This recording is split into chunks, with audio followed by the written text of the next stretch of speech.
Team Baxter. So next up in the sender build is bag D. Get it cut open all the way. I cut it open just a little bit when I was doing the unboxing, just to look at the rails a little bit. I'm building this frame to the wheelbase 4 in accordance with the manual. Wheelbase 4 is the longest and will fit this huge body that comes with this kit.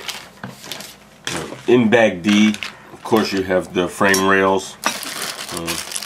You have 4 sections of it because they interlock in order to give you your wheelbase spacing.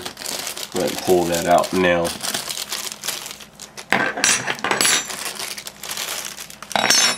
So see, you have 4 pretty hefty rails there, and what they do is they move in and out in one of 4 positions: 1, 2, 3, and 4, and that shortens and lengthens the wheelbase.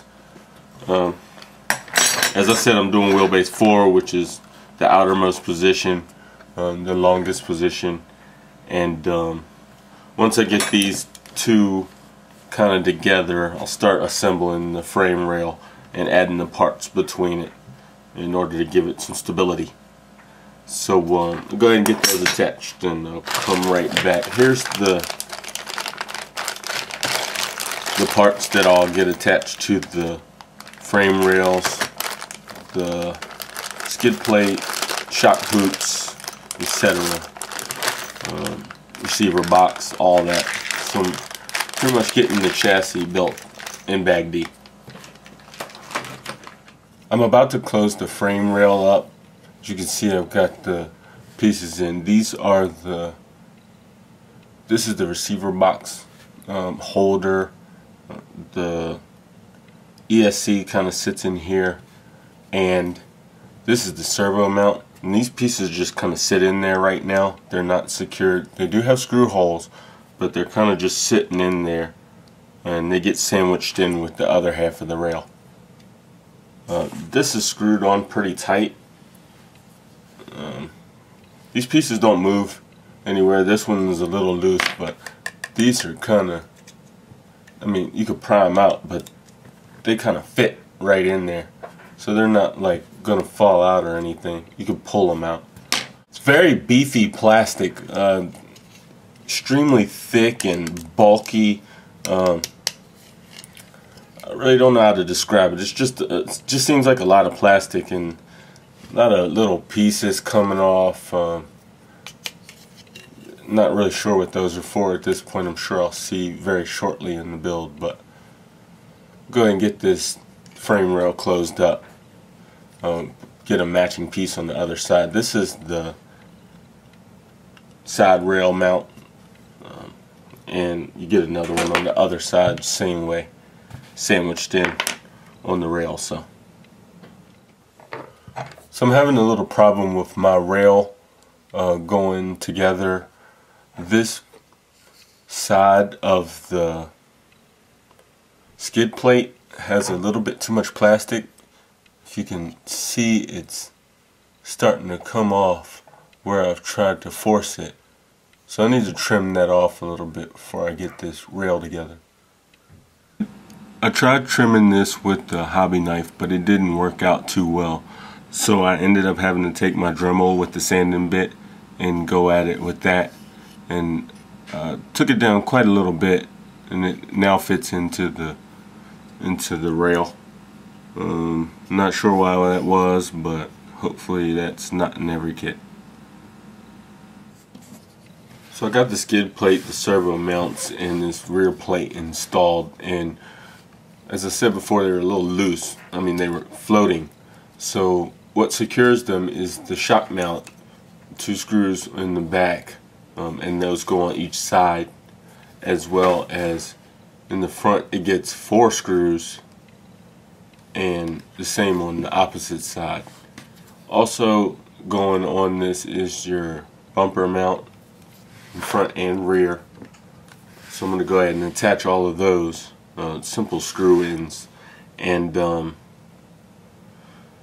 the shock mounts are not how they're pictured in the manual.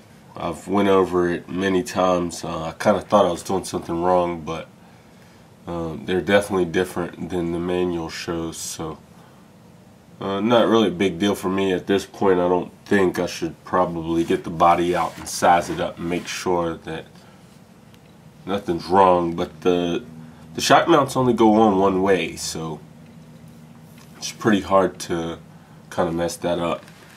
Also, I noticed one thing that's pretty neat. There are slots for your servo wires to run along the chassis.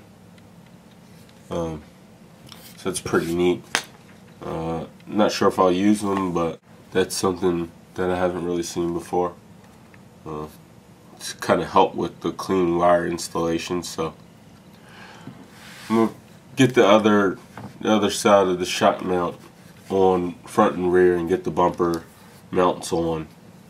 Also, I forgot to mention that the shock mounts also come with the brace. The shock mount brace that goes in between to kind of help the shock mounts from stop flexing in and out. So that's a neat addition that is normally an aftermarket thing. So I'm getting ready to install the receiver box, and it is a massive box.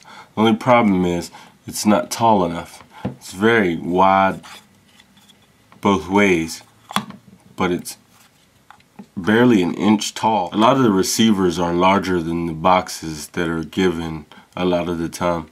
I know my Spectrum receiver is going to be a tight fit in here, but I'll make it work.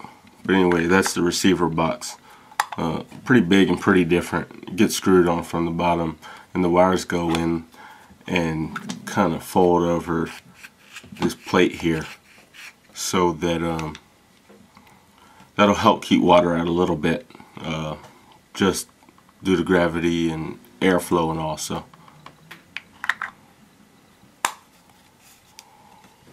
I got the chassis completed. It's probably one of the longest 10 scale chassis I have.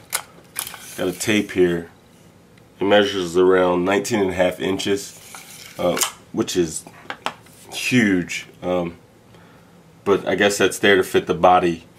The transmission is not installed yet because I don't have the motor in it yet.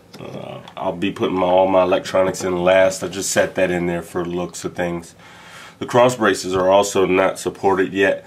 They're only kind of in there by the tension of the two shock mounts. As soon as the shocks are mounted, they go into the shock brace.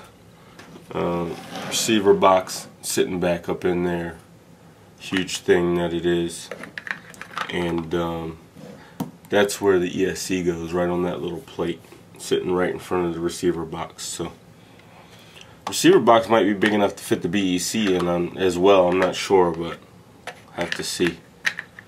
So that's the chassis, and that wraps up Bag D.